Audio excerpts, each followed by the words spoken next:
5, a range of support for the Highland Park community is now being provided, some of which is in conjunction with the FBI and the Red Cross. WGN's Brona Tumulty is joining us live from Highland Park High School with more on this effort. Brona, what can you tell us?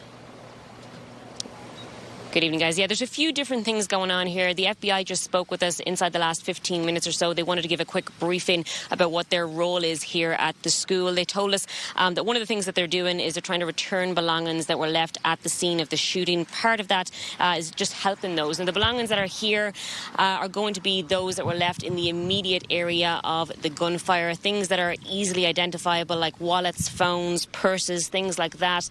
Belongings that were ditched further out from the scene are probably going to be over at City Hall.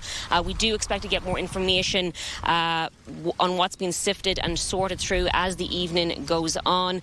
But authorities are, of course, trying to determine what is of investigative value as well. Now, as I mentioned, there are a few different things happening at the school behind me. First and foremost, the staff here are absolutely phenomenal. As soon as they got word of the tragedy on Monday, they started planning a crisis team here, knowing that they would have to provide services to the community. They have rallied their own staff from a neighbouring district, volunteers, therapists, all in an effort to have folks on hand here to talk through this trauma. Their doors are open to everyone in the community, and we're told hundreds of people poured into the school yesterday, some of whom weren't even at the parade. Their hearts are just heavy with what has happened to Highland Park. Now, in addition to all of the services the school is providing, again, the FBI and the Red Cross are partnering with the school, and today they opened up what they call a family assistance centre for victims. They are providing things again like counselling, mental health services and spiritual care. Those services are specifically, though, for people directly impacted by the events at the parade, not necessarily just those who were injured, but those who were present and perhaps mentally or emotionally impacted by what they saw and what they heard. Now, in addition, again, to those services, I did mention the belongings that are here. If you're coming for those specifically, or you're coming for the services at the FAC, you can enter through the entrance H off of St. John's Road. The Family Assistance Centre will be open till 9 tonight, and again from 9 a.m. to 9 p.m. for the next couple of days. We're told, however, the services that the school is specifically providing will likely be continued right through the summer.